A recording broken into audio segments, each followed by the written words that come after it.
أشهد أن لا إله إلا الله وحده لا شريك له وأشهد أن محمدا عبده ورسوله صلى الله عليه وعلى آله وأصحابه ومن سار على نهجه ila yaumil qiyamah. Amma ba'd. Ma'asyiral mustami'in wal mustami'at, jamaah salat isya dan salat tarawih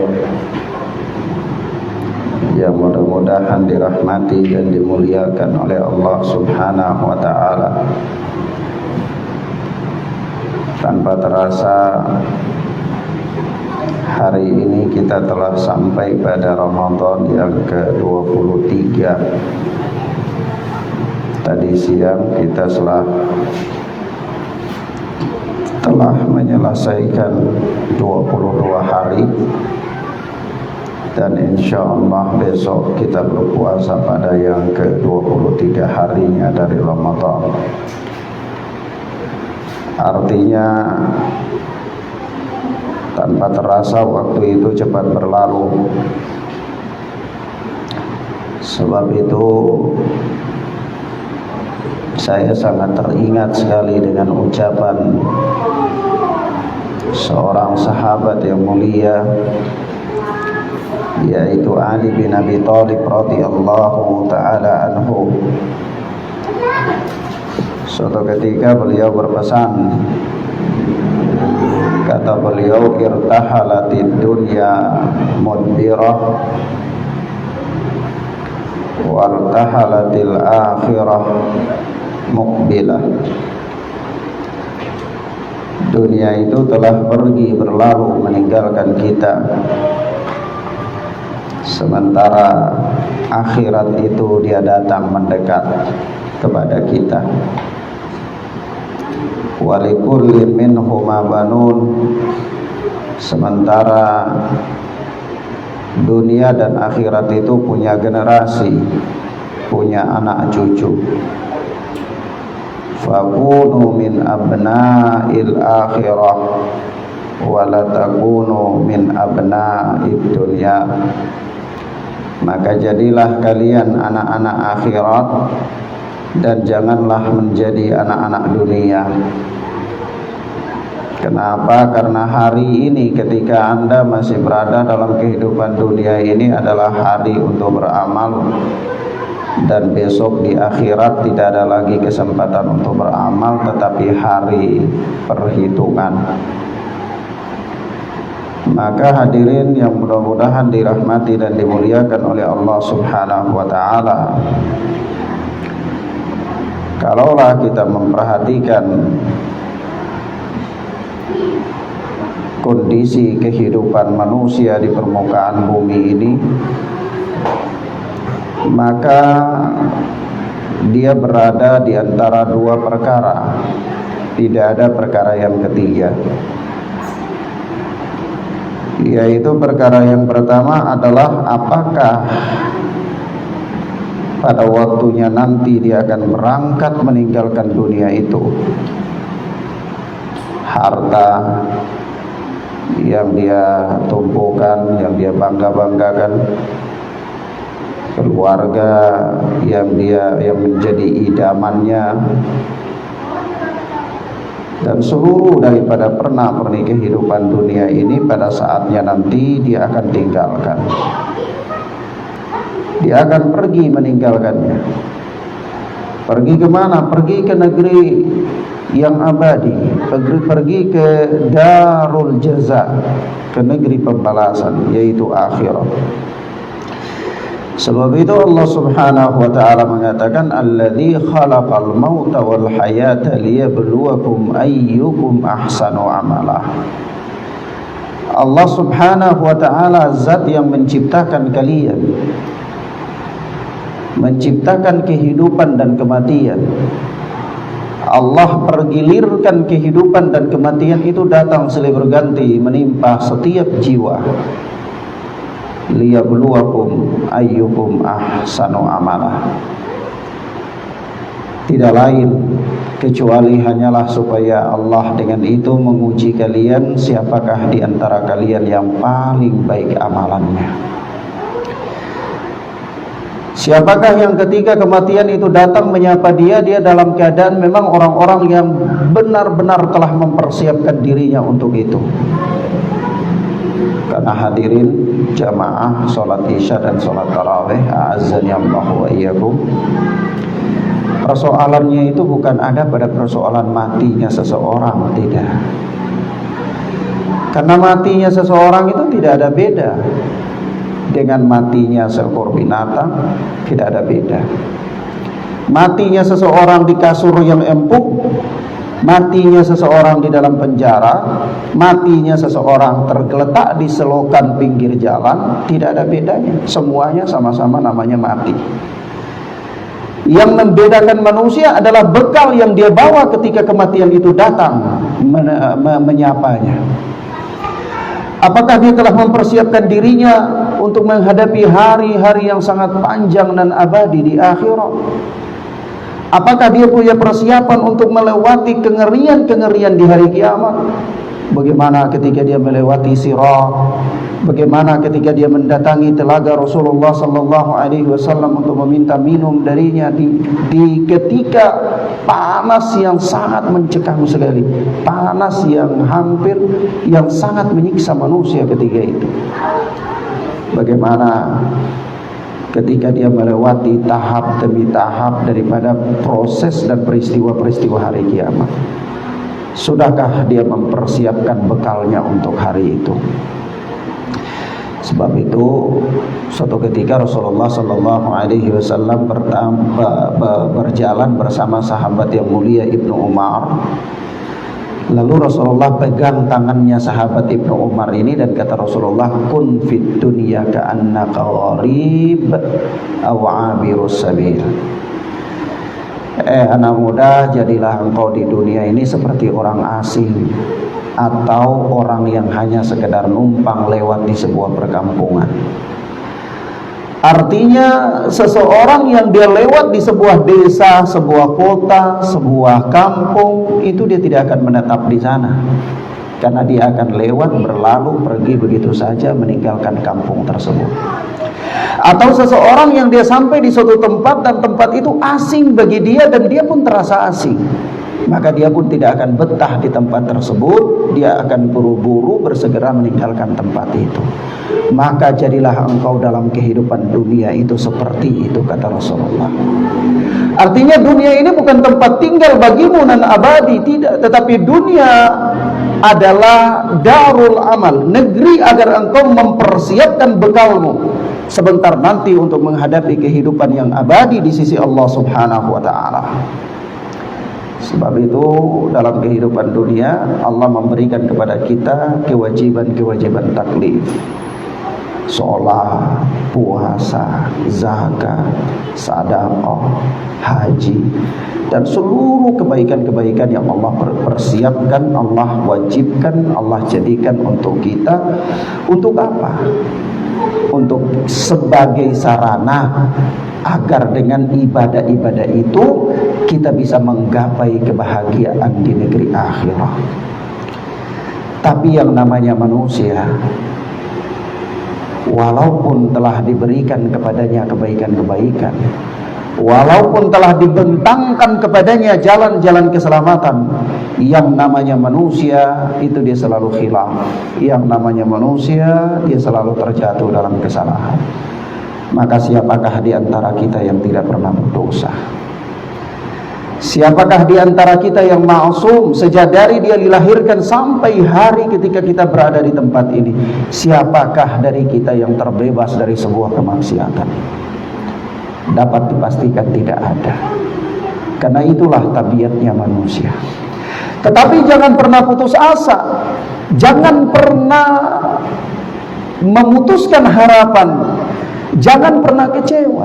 Jangan pernah kemudian dengan terjatuhnya di dalam sebuah kemaksiatan membuat Anda tidak mampu lagi bangkit untuk bertakarrub kepada Allah Subhanahu wa taala. Karena Allah Azza wa Jalla mengatakan la taqnutu min rahmatillah, janganlah kalian berputus asa dari rahmat Allah Subhanahu wa taala. Rasulullah sallallahu alaihi wasallam mengatakan kullu bani adam khata' wa khairul khata'ina tawwabun. Setiap anak Adam itu terjatuh dalam dosa, setiap anak Adam itu melakukan kemaksiatan, akan tetapi orang yang paling baik dari kalian adalah orang yang ketika dia terjatuh dalam sebuah kemaksiatan lalu dia bertobat kepada Allah Subhanahu wa taala, dia kembali kepada Allah Jalla wa ala. Hadirin yang mudah-mudahan dimuliakan oleh Allah Subhanahu wa taala. Kalau berbicara tentang dosa, kita lihat Nabi Allah Adam alaihi salatu wassalam yang telah hidup di surganya Allah Subhanahu wa taala pun terjatuh di dalam dosa.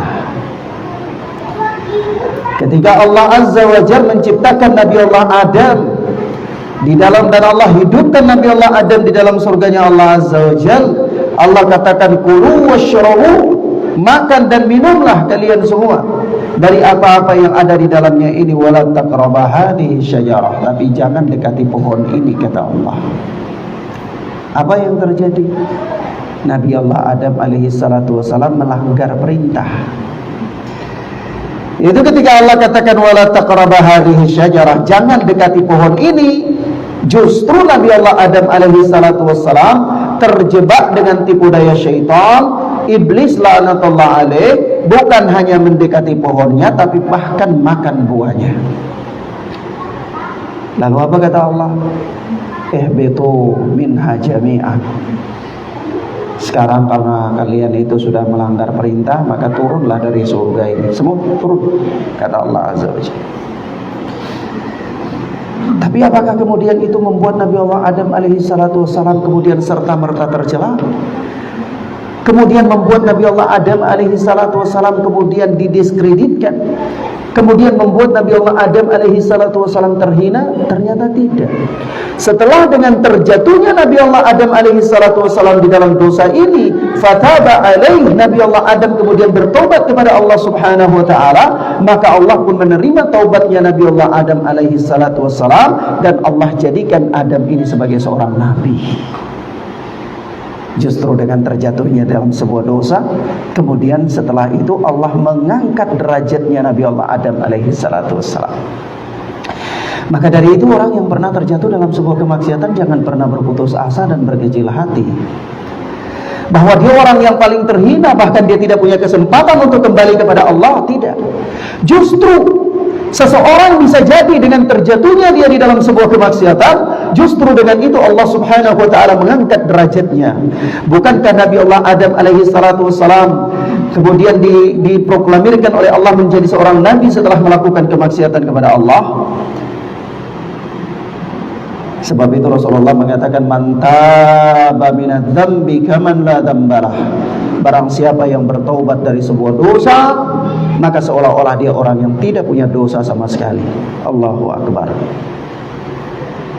Orang yang bertobat dari sebuah dosa itu seperti orang yang tidak punya dosa sama sekali. Maka orang yang terjatuh di dalam dosa, dia akan menjadi tercela apabila dia terus-menerus tenggelam di dalam dosa tersebut dan dia tidak kembali kepada Allah. Tetapi dia akan menjadi mulia apabila begitu dia terjatuh di dalam dosa, dia ingat kepada Allah, dia sadar, kemudian dia kembali kepada Allah Azza wa Jalla memohonkan ampunan. Bukankah Rasulullah telah mengabarkan kepada kita bahwa Allah Tabaraka wa Ta'ala telah membuka pintu taubatnya seluas dari timur sampai ke barat. Allah membuka pintu taubatnya di siang hari untuk orang-orang yang melakukan kemaksiatan di malam hari untuk kembali kepada Allah. Dan Allah membuka pintu taubatnya di malam hari untuk orang-orang yang bermaksiat di siang hari untuk kembali bertaubat kepada Allah. Dan itu terjadi terus-menerus setiap saat sampai matahari terbit dari tempat tenggelamnya. Lalu kenapa kita ayuhan nas, ayuhal ibadallah, kenapa kita tidak memanfaatkan peluang dan kesempatan demi kesempatan yang Allah berikan kepada kita? Kenapa kita masih tertidur dan terlena dalam kelalaian kita? Kenapa kita belum bangun? Kita belum sadar dari tenggelamnya kita dalam kubangan kemaksiatan dan kelalaian kepada Allah Jalla wa'ala. Allah subhanahu wa ta'ala mengatakan, yaghfirullahu dunuba jami'an. Allah azza wa jalla mengampuni semua dosa. Tidak ada satu dosa pun yang tidak diampuni oleh Allah. Ya Allah, saya pernah mencuri. Ya Allah, saya pernah merampok. Ya Allah, saya datang di masjid ini bahkan mungkin belum sempat bersih dari janabah. Ya Allah, ketika saya datang di masjid ini tadi malam saya ada minum khamar, saya sedang mabuk, saya sedang berzina, saya sedang melakukan kemaksiatan-kemaksiatan. Allah subhanahu wa ta'ala mengatakan, yaghfirud dunuba jami'an. Allah mengampuni semua dosa apabila engkau mau kembali kepada Allah subhanahu wa ta'ala. Sebab itu jamaah salat isya yang mudah-mudahan dirahmati dan dimuliakan oleh Allah subhanahu wa ta'ala,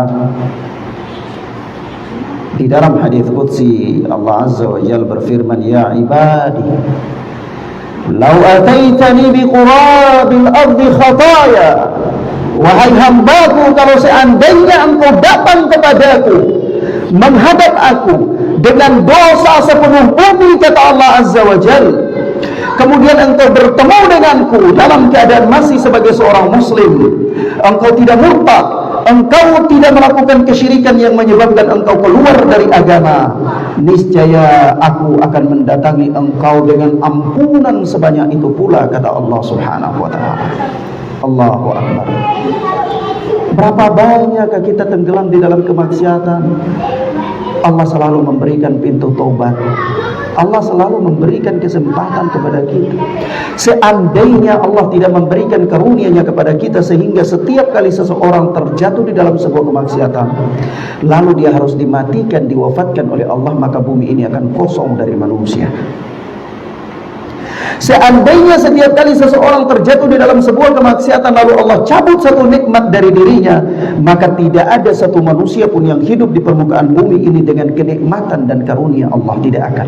Sudah habis nikmat yang ada pada dirinya karena dosa dan kemaksiatannya. Sampai-sampai ada seorang imam yang saya lupa namanya, kalau tidak salah Imam Al-Hasan Al-Basri dari kalangan tabi'in, itu pernah mengatakan, seandainya kalau dosa itu bisa berbau, seandainya kalau kemaksiatan itu punya bau, maka engkau pasti tidak akan sanggup duduk di dekatku hari ini karena bau busuknya kemaksiatan yang aku lakukan.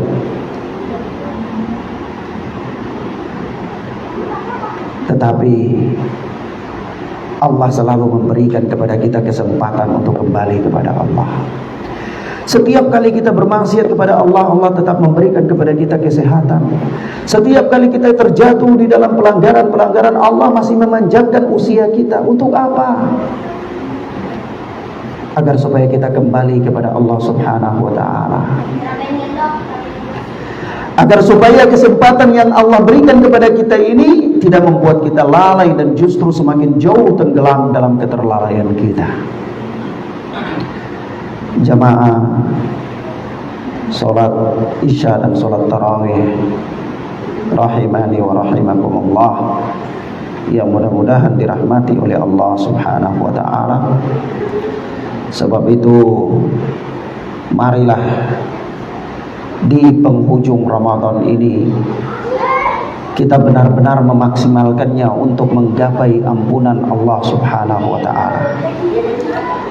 Kita benar-benar memaksimalkannya untuk mendekatkan diri kita kepada Allah. Kita benar-benar berupaya untuk mewujudkan, merealisasikan penghambaan kita kepada Allah Jalla wa'ala. Kalaulah kemarin 11 bulan yang lalu kita tenggelam dalam kemaksiatan dan kita tidak maksimal dalam beribadah kepada Allah, maka mari kita menyisihkan sisa-sisa waktu kita ini untuk beribadah kepada Allah subhanahu wa ta'ala. Di bulan yang penuh magfirah ini, di bulan yang Allah berikan kepada di dalamnya berbagai macam keberkahan ini, yang Rasulullah katakan, idza jaa Ramadan futihat abwabul jannah wa ghuliqat abwabun nar wa sufidatis syayatin. Apabila datang Ramadan, pintu-pintu surga itu dibuka oleh Allah, pintu-pintu neraka ditutup oleh Allah, dan setan-setan itu dibelenggu oleh Allah Subhanahu wa taala. Dan Rasulullah mengatakan, as-salawatul khams, al-jum'atu ila al-jum'ah, wa ramadhanu ila ramadan, mukaffiratun lima bainahunna liman ijtunibatil kaba'ir. Antara solat yang 5 waktu, antara solat Jumat yang satu dengan Jumat yang lain, antara Ramadan yang satu dengan Ramadan yang lain adalah mukaffirat, penggugur dosa-dosa. Liman ijtunibatil kaba'ir, bagi orang yang meninggalkan dosa besar. Rasulullah mengatakan, man qama ramadanan imanan wahtisaban ghufira lahu ma taqaddama min dambi. Barang siapa yang menegakkan salat pada malam Ramadan dengan penuh keimanan dan mengharapkan pahala dari Allah Subhanahu wa taala, ghufira lahu ma taqaddama min dambi, niscaya Allah akan mengampuni dosa-dosanya yang telah lalu. Rasulullah pun mengatakan, man shama ramadhana imanan wa ihtisaban ghufira lahu ma taqaddama min dambi. Barang siapa yang berpuasa pada bulan Ramadan dengan penuh keimanan dan mengharapkan balasan pahala dari Allah, niscaya akan digugurkan dosa-dosanya. Maka marilah kita mempergunakan kesempatan ini semaksimal mungkin, ayuhan nas. Kita berusaha untuk mewujudkan pengabdian kita kepada Allah di sisa-sisa Ramadan ini. Hadirin jamaah salat Isya dan salat tarawih yang mudah-mudahan dirahmati oleh Allah Subhanahu wa taala. Inilah beberapa hal yang bisa kita sampaikan pada kesempatan ini.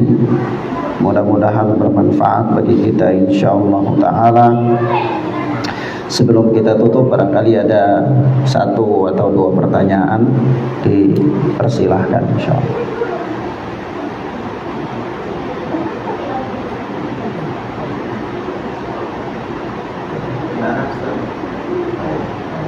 Assalamualaikum warahmatullahi wabarakatuh. Waalaikumsalam.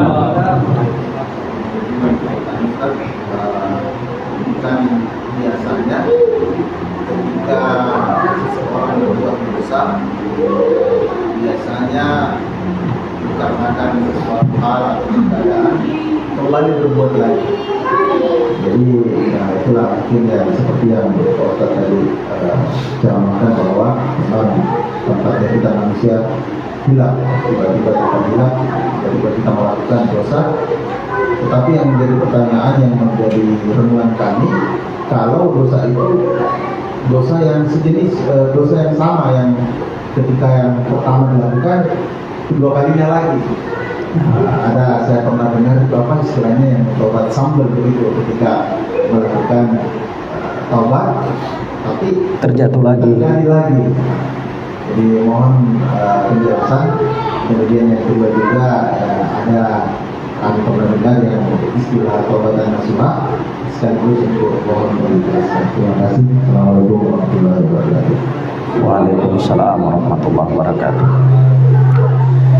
Jadi bagaimana Ustadz seandainya seorang itu dia melakukan sebuah kemaksiatan lalu dia bertobat, tapi kemudian dia terjatuh lagi dalam kemaksiatan yang sama.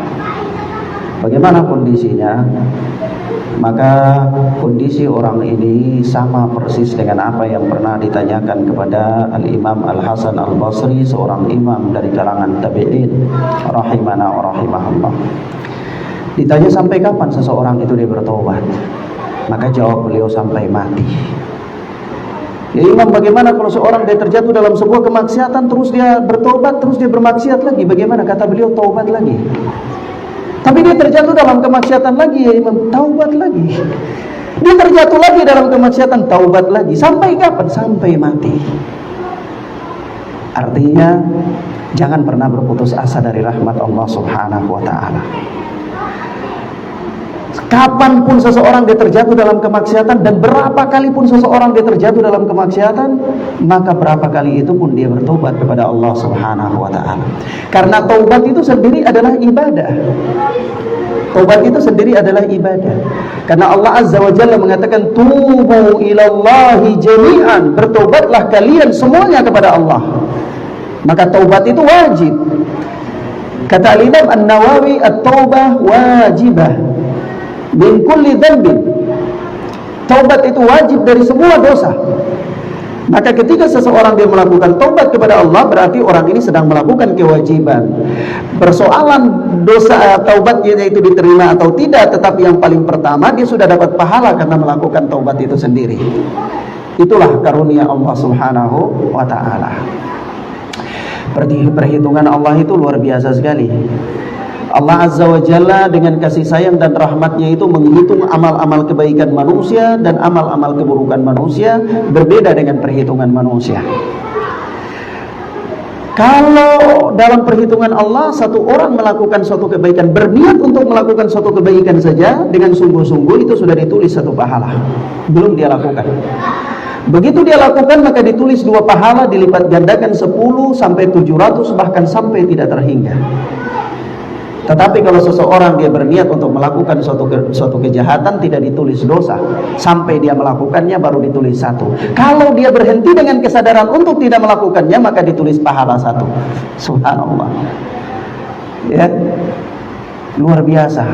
Maka dari itu jangan pernah menganggap remeh berniat dan bertekad kuat untuk melakukan kebaikan. Kenapa? Karena innal hasanat yudhibnas sayyi'at. Kata Allah Azza wa Jalla, sesungguhnya kebaikan-kebaikan itu menghapus kesalahan-kesalahan. Rasulullah menyatakan, atbi'is sayyi'atal hasanah tamhuha. Susullah perbuatan buruk itu dengan lakukan perbuatan baik. Kalau engkau terjatuh dalam keburukan, tutuplah keburukan itu dengan lakukan perbuatan baik. Kenapa? Karena kebaikan-kebaikan itu dia menghapuskan kesalahan-kesalahan. Lalu kalau bicara tentang taubatun nasuhah, taubat yang sungguh-sungguh, maka taubat yang sungguh-sungguh itu subhanallah, ini bagian dari rahmat Allah kepada umat ini juga. Kalau Bani Israel dulu mereka berbuat maksiat, mau bertobat sungguh-sungguh bunuh diri, disuruh bunuh diri sebagai satu bentuk taubat yang benar kepada Allah. Jadi kalau dia belum bunuh diri, itu dianggap taubatnya belum benar. Itu Bani Israel. Tapi umat Muhammad sallallahu alaihi wasallam tidak. 3 perkara ringan saja, walau memang berat untuk dilakukan oleh manusia.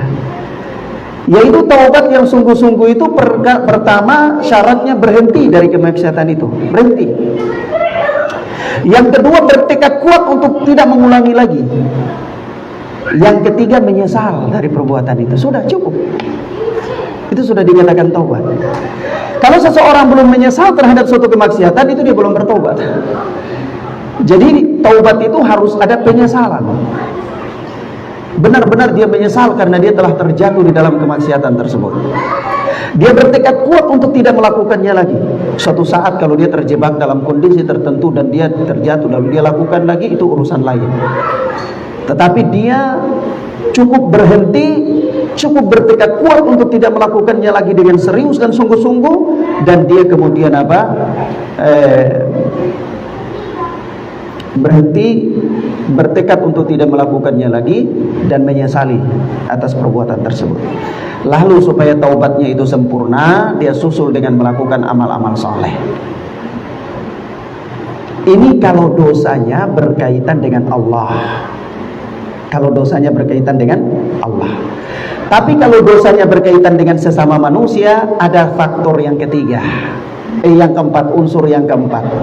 Unsur yang keempat itu apa? Meminta maaf dari orang tersebut, meminta kehalalan.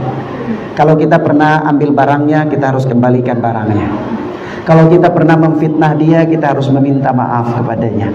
Kalau seandainya tidak sanggup minta maaf karena dia sudah tidak ada, atau mungkin minta maaf bisa terjadi perkara baru, ya sudah, cukup aja doakan kebaikan untuk dia dan ceritakan kebaikan-kebaikannya di tempat yang pernah kita ceritakan keburukan-keburukannya, supaya imbas.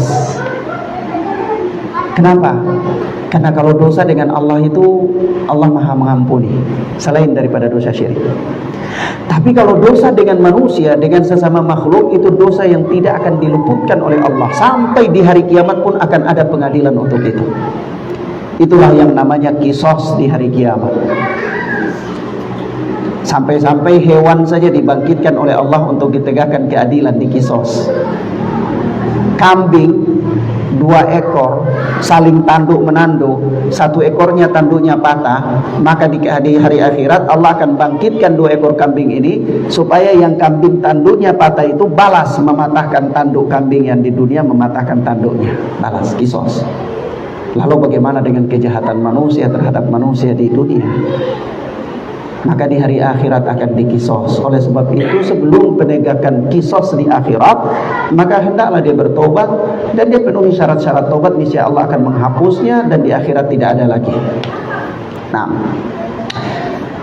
saya kira begitu ya, mudah-mudahan bermanfaat. Nah, wallahu a'lam bissawab. Satu lagi Ustaz. Ya. Assalamualaikum warahmatullahi wabarakatuh. Waalaikumsalam warahmatullahi wabarakatuh. Begini Ustaz, dalam kehidupan sehari-hari kita sebenarnya sudah tahu bahwa ini adalah perbuatan baik, ini adalah perbuatan buruk. Bahwa iri, dengki, takabur itu adalah satu penyakit yang tidak baik. Tapi realitanya, faktanya dalam kehidupan sehari-hari kita kadang tidak susah terlepas dari sifat-sifat buruk tadi. Yang saya tanyakan, adakah kiat-kiat untuk kita bisa terhindar dari penyakit-penyakit hati seperti iri, dengki, takabur dan lain sebagainya? Kiat-kiat yang kita lakukan, dan kita sebenarnya sudah sadar tahu bahwa ini adalah jelek, ini tidak baik, kita benci sama orang tidak baik, kita takabur tidak baik. Tapi prakteknya dalam kehidupan sehari-hari kadang kita itu sulit untuk terhindar dari sifat-sifat itu.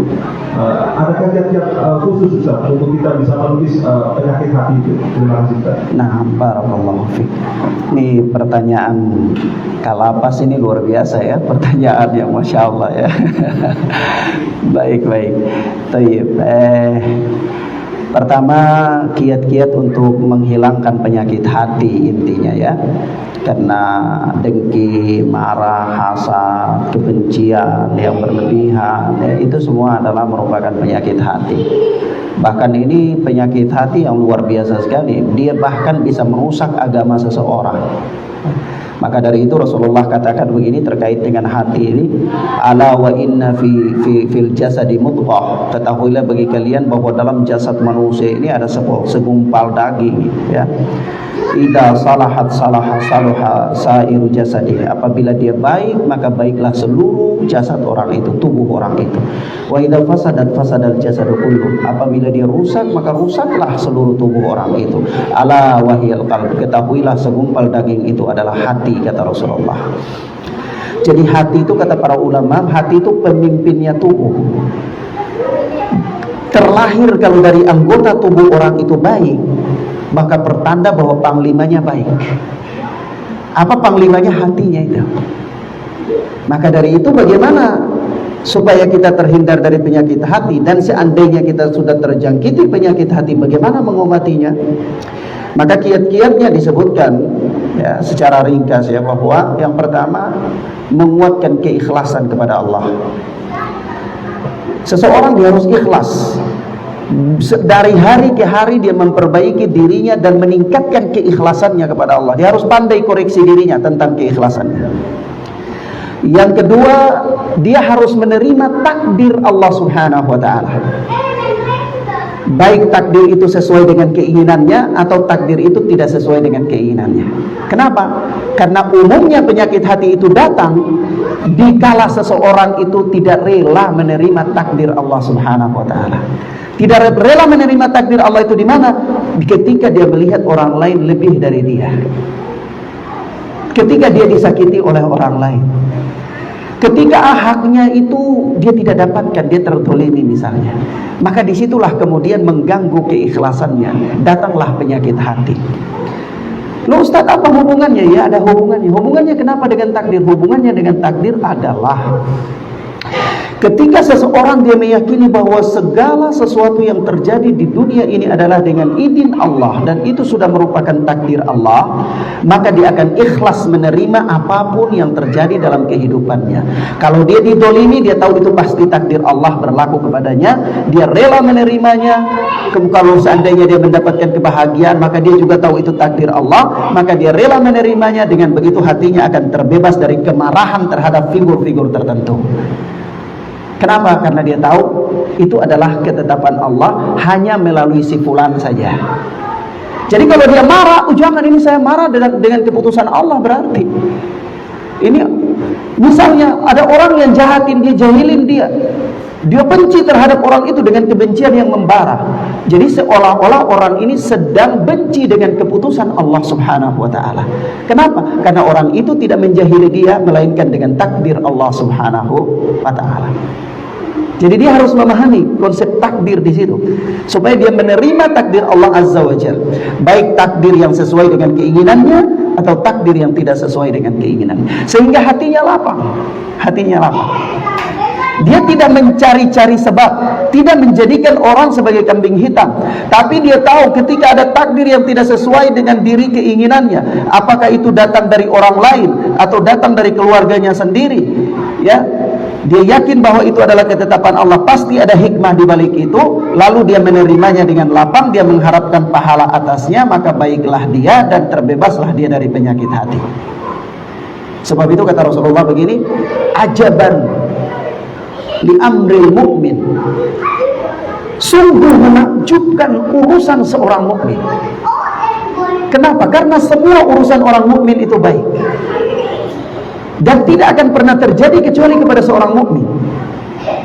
Coba bayangkan, semua urusan orang mukmin itu baik, tidak ada yang tidak baik. Kalau ada yang tidak baik, itu tadi efeknya nanti terjadi penyakit hati. Tapi kalau semuanya baik, berarti terbebas dari penyakit hati. Ya bagaimana? Yaitu apabila ditimpa dengan kebahagiaan maka dia bersyukur, kalau ditimpa dengan cobaan maka dia bersabar. Maka hidup seorang mukmin itu berada di antara dua, syukur dan sabar. Kalau dia jatuh di syukur, beruntung. Dia jatuh di sabar, beruntung. Tapi kalau hilang dari dia salah satu dari ini, pasti bermasalah orang. Akan ada timbul penyakit hati, akan timbul dendam, akan timbul bagaimana caranya untuk membalas orang yang menyakitinya, dan seterusnya. Inilah yang namanya hasad, dengki, iri, bahkan kebencian yang membara. Yang ketiga, kiat-kiat untuk membebaskan diri dari penyakit hati ini, kita harus selalu merasa mawas diri, merasa muraqabah, merasa bahwa Allah Subhanahu wa taala berfirman, in tukhfu ma fi sudurikum aw tubduhu ya'lamullah. Jika kalian tampakkan apa-apa yang sembunyikan, apa-apa yang ada di dalam hati kalian, paling dalam kalian sembunyikan sesuatu hal di sudut hati yang paling dalam, atau kalian tampakkan sekalipun, ya'lamullah, Allah tahu itu. Jadi karena kita paham, kita yakin, kita selalu melahirkan muraqabah, pengawasan diri kita bahwa Allah itu tahu apa yang kita sembunyikan, apa yang kita nampakkan, apa yang kita lahirkan atau kita tidak lahirkan, itu semuanya Allah tahu. Maka tidak ada gunanya kalau mengkhianati Allah Subhanahu wa taala. Kita mungkin bisa bersembunyi dari manusia, tapi kita tidak akan bisa bersembunyi dari Allah Subhanahu wa taala. Maka di situ kita akan berusaha supaya lurus perjalanan kita. Yang keempat daripada kiat-kiat untuk membebaskan diri dari penyakit hati ini, kita memperbanyak membaca Al-Quran. Kenapa? Ala bidzikrillahi tatmainnul qulub. Ketahuilah dengan banyak berzikir kepada Allah, hati itu akan menjadi tenang. Maka zikir yang paling utama selain mengucapkan kalimat la ilaha illallah, kalimat tasbih, kalimat tahmid, kalimat istighfar, kalimat takbir, zikir yang paling utama adalah baca Al-Quran. Yang kelima, hendaklah kita memperbanyak membaca buku-buku yang berkaitan dengan tazkiyatun nafas atau pensucian jiwa. Dengan demikian mungkin ya, insyaallah dengan 5 kiat ini saya kira menjadi ringkasan bagi kita bagaimana kita bisa menata hati kita ya. Na'am, wallahu a'lam bissawab. Taib jamaah, saya kira itu beberapa hal ya. Kita cukupkan pertemuan kita sampai di sini insyaallah taala. Saya masih mau ngajar lagi ini ya. Mudah-mudahan bermanfaat untuk kita. Wassallallahu ala nabiyina Muhammad wa ala alihi wa sahbihi wasallam. Subhanakallahumma bihamdika asyhadu an la ilaha illa anta astaghfiruka wa atubu ilaik. Wassalamualaikum warahmatullahi wabarakatuh.